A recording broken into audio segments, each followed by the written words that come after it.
Good evening, or morning, or whatever it is in your neighborhood. Talking about the CD today, a little bit about the first two songs on the CD, that being Check Out His Love and I Believe in You. They were both recorded in December 6th of 1981, which is quite a few years back. And we recorded it up at the Heading West Studios in Schaumburg, Illinois, which happens to be the same studio that gospel artist Phil Keaggy recorded his breakthrough record, The Master and the Musician. I've been a huge fan of Phil Keaggy for ages, so this was kind of a dream come true in that respect, that we were able to do it there. So what happened was I was speaking to a friend of mine, Frank Gallegos, who fortunately is no longer with us here, but he was working with a band called Fantasy, which was with Joe Ramirez, another classmate of mine, Rick Bradford, and Dave Bowman, who played on our recording, and also there were a few others. Mel White, I believe, was one of them. Anyway, I had talked to Frank. We usually kept in touch, and I said to Frank, I said, well, what are you up to? And he said, well, we just finished recording a couple songs. And I said, really? I said, I didn't know you were doing that. And so he let me know, and basically the songs that came out of that were Call You Every Morning, which was backed by I Can't Let Her Go. And Frank and Dave both played on that 45, which was later released and is now enjoying a lot of airplay in the United Kingdom and over in France, I believe, the last time I read anything. Anyway, so I said to Frank, I said, well, what can we do to get something of ours recorded if we wanted to do it? So he basically gave me the lowdown. We were going to have to drop a deposit, which I was prepared to do at that point, due to a nice Christmas fund that I had put away. And so we got the Christmas fund early, and we made the trip up to Schaumburg to talk to the booking manager, and at that point I discussed with him knowing about Phil's recording there and asked which studio, and he says, you're sitting in it. So I said, that's perfect. So we set down the money, and then later came up on the 6th of December to do the tracks. Basically they're songs that I wrote, and I kind of wanted them to be a little dedicated, since it was my first opportunity to record and possibly my last. So I wanted to make sure that they were written for the creator, and wanted to do something really nice at that point and just kind of offer that up. Really not knowing how much the possibilities were to actually get it to vinyl at the time, which then would have been a 45 RPM single, which vinyl is now making a comeback, so it's rather interesting. But anyway, so here we are. We went to Schaumburg.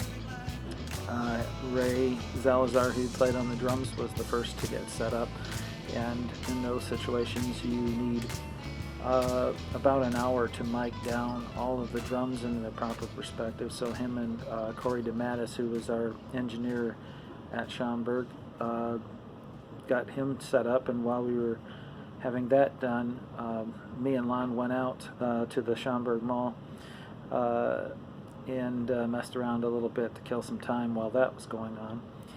And so Lon came back with his bunny that you see in one of the pictures, and the rest of the guys hung out and waited for that to happen. So when we got back, we set up, I believe we did I Believe in You first, and the first thing that we did there was we recorded the opening intro, and that one was the acoustic guitar just played by me, and basically playing that opening, and then as soon as I finished the opening we stopped playing, and then that's where Lon took his acoustic guitar into a closet, I believe, or I don't know if it was a closet or bathroom, but I think it was a closet with the door shut. So it was a little claustrophobic maybe, but we did that, and I switched to electric at that point and played the electric lead that you hear. Frank played his synthesizer and piano The piano, of course, was in the studio, so that was very fortunate for us there. And then Frank played his synthesizer that he had on some of the lead synthesizer parts that you hear. We did the vocals last for that track, which was me on the lead vocal, and then me, the drummer Ray Zalazar, and Frank doing background vocals for it. And then Dave, of course, playing bass, and Lon playing the acoustic. For the second track, Check Out His Love, which ended up being the first on the EP, we actually made a first attempt on it. Something went wrong. I don't recall what it was, but we went ahead and started a new version. And that's when we had made sure that Ray's drums, if you look at those in one of the pictures, you'll see he had a set of rototoms, which were pretty cool. You could tune those drums in such a way as to get that, and we purposely mic'd them from left to right so that you get that in the stereo spectrum when you listen to it on a stereo, or if you have headphones you hear it. Dave, of course, opens with the bass and Ray, and then Frank offered some really good rock and roll piano.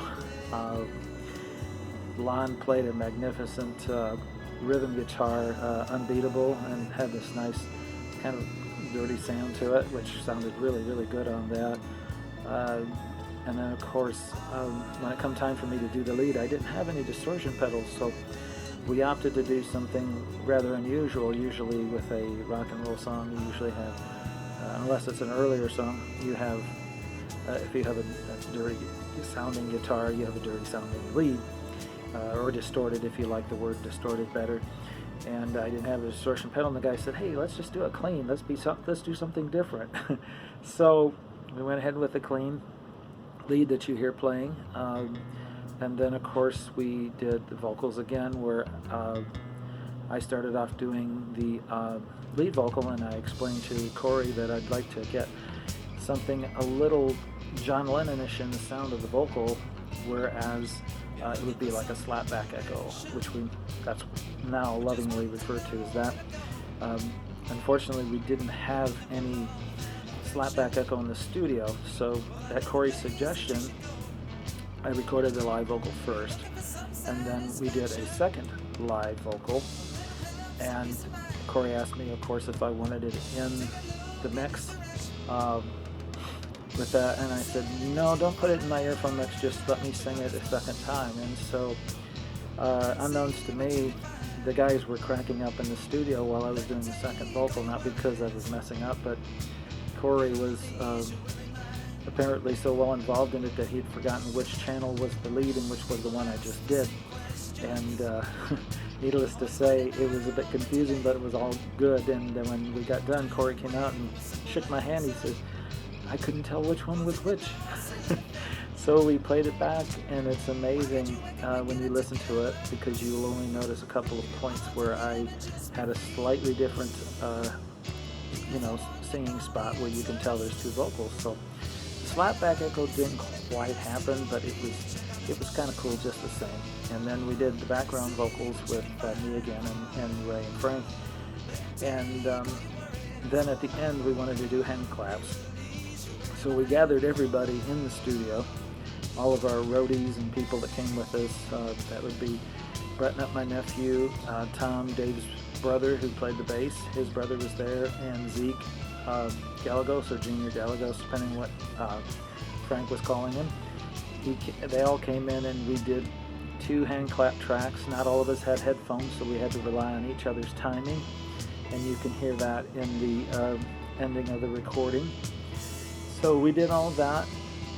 Well, of course, when you're doing multi-track recording, even if you have a group, there's some things you have to go back and fix or change or re-record. So we, fine-tuned everything, make sure everything sounded good. And we got to the end, well, it was about 10 o'clock, and all of the monies had been paid. Everybody had paid their share of the recording. But we didn't know, because obviously it was our first attempt, that the tones, they had to record the tones for the tape in order to produce it on another machine should we ever come back and do something different.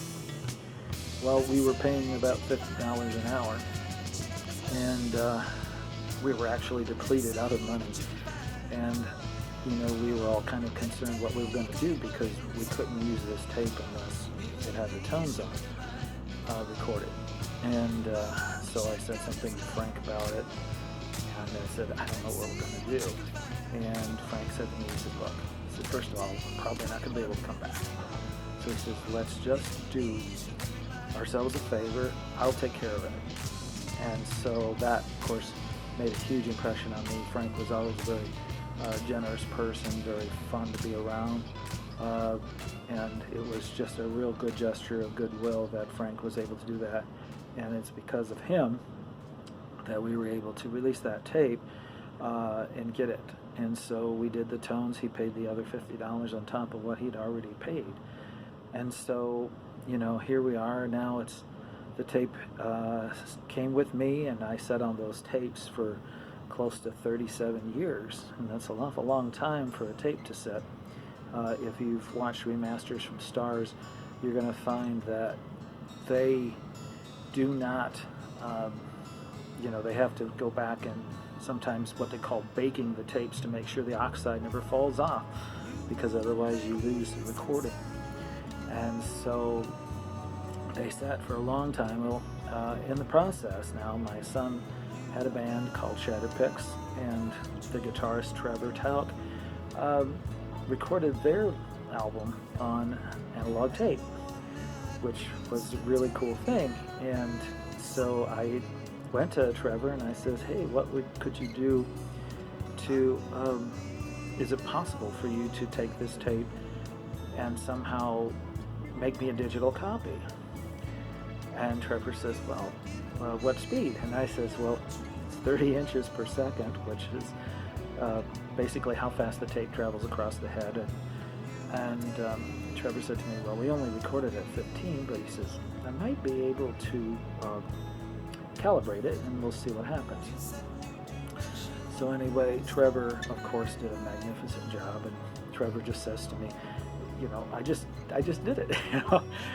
Didn't do any embellishment, but I got to tell you that when you've had something for so long like that, and to be able to hear those sounds again and hear that music again, it can get kind of emotional, if you will. So we're very pleased to be able to do that, and not only that, but Trevor told Colin, who's my son, he says, your dad's band sounded great. So I was like, hey, it's the band, okay, it's not just me.